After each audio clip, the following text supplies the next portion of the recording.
sentiment que j'avais. C'était étrange.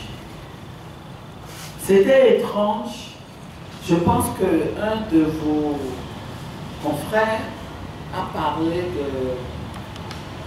a utilisé une métaphore de forêt bleue.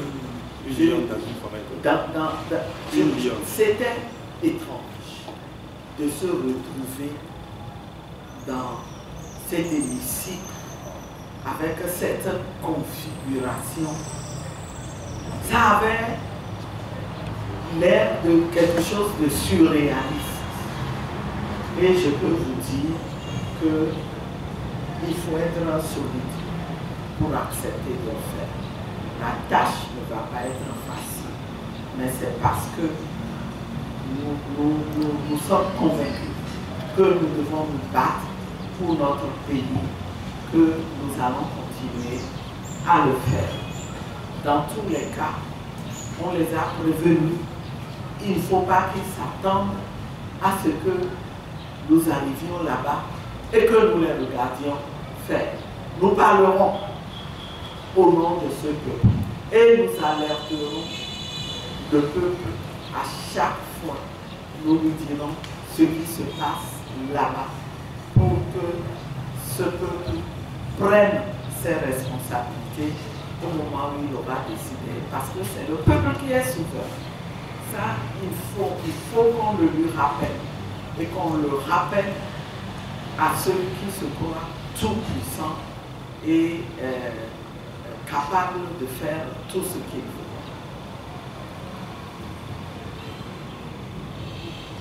Notre position sur le coup de force, on l'a dit, c'est inacceptable. C'est inacceptable. Nous nous y opposerons comme nous le voulons.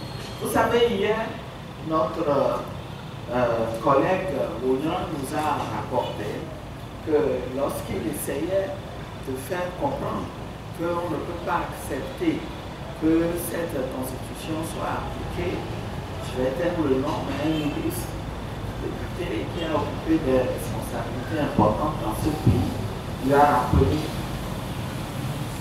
qu'eux, ils sont 108. Vous n'y pouvez rien. Nous sommes 108. Voilà.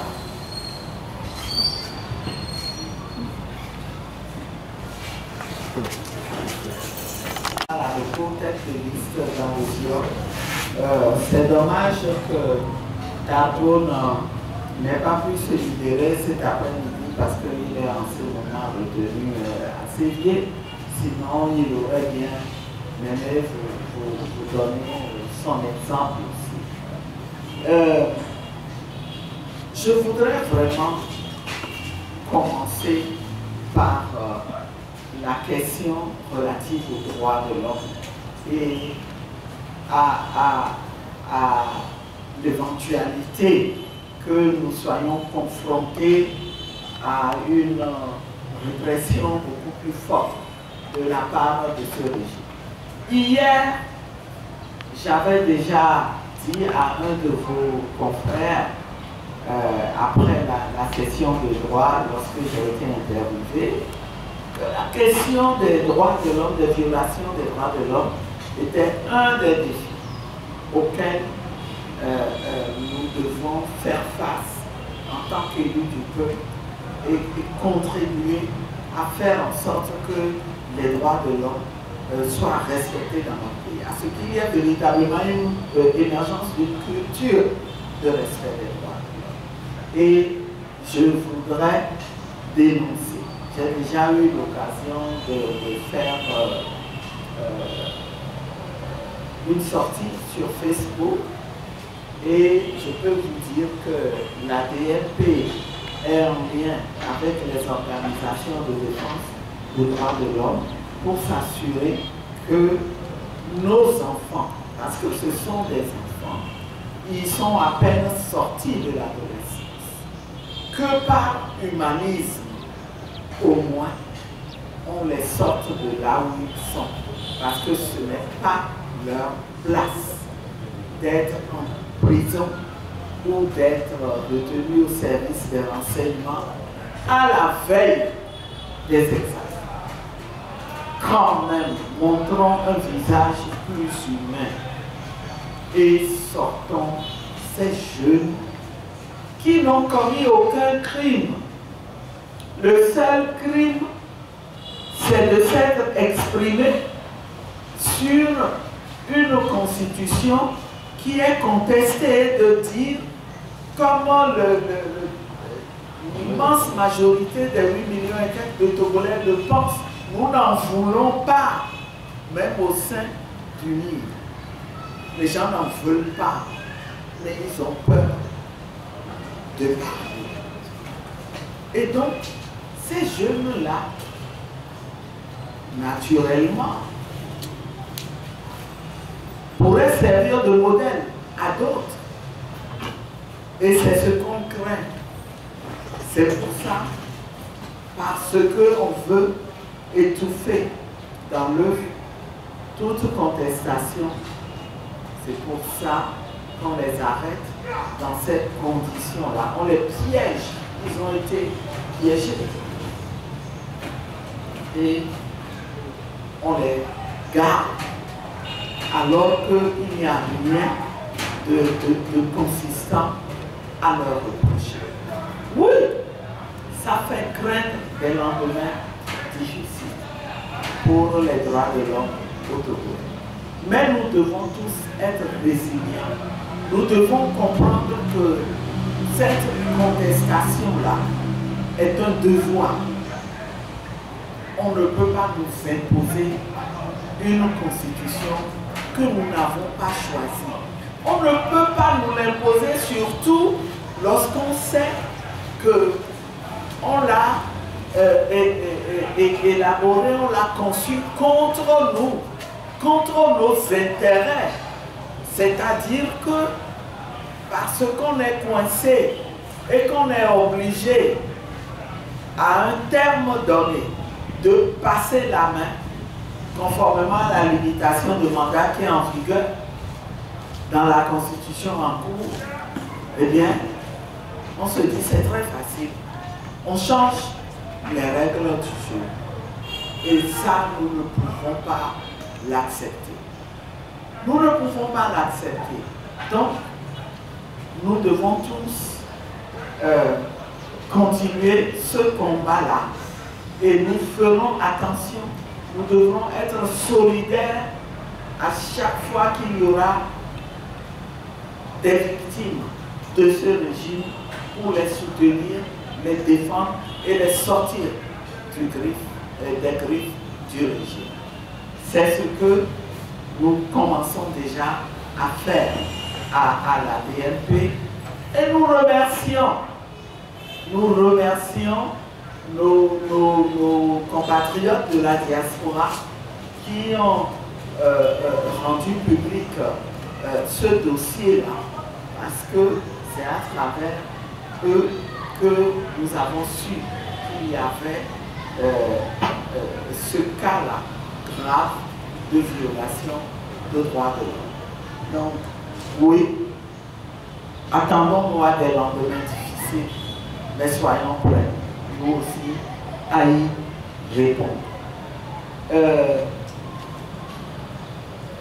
Est-ce que on a vu, on s'est vu?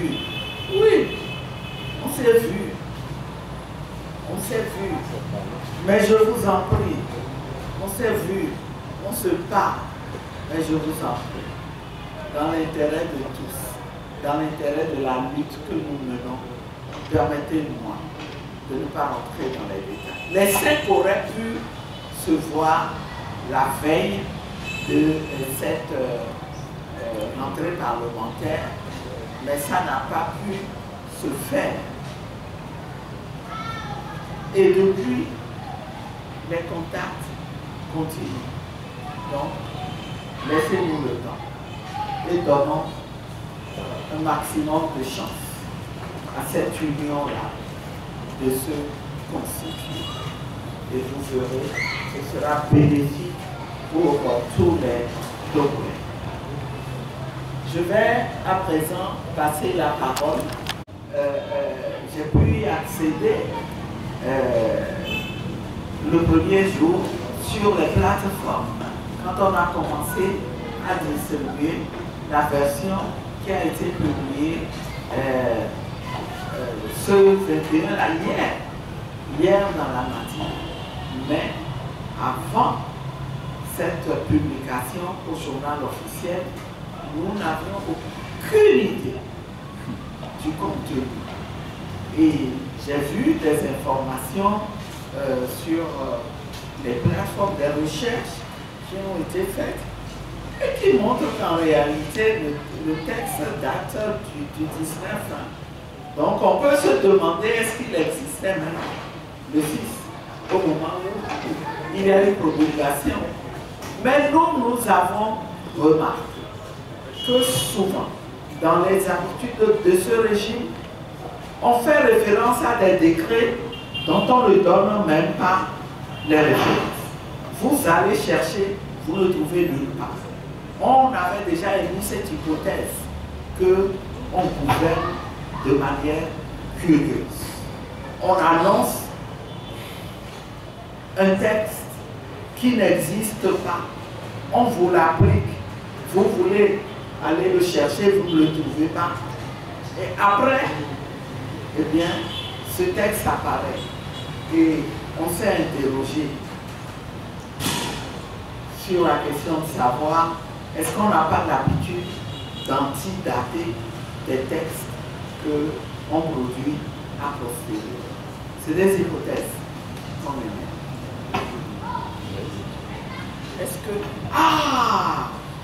Est-ce que l'on envisage de se retirer? Est-ce qu'il y a un élément qui vous déterminerait un jour dans ce contexte? Non, puisque nous en font un moyen de continuer la bataille. Et nous utilisons au maximum cette tribune, ce statut, pour continuer à mener la bataille. Les Togolais ont besoin de savoir ce qui se passe là-bas. Et nous avons beau être 5 élus,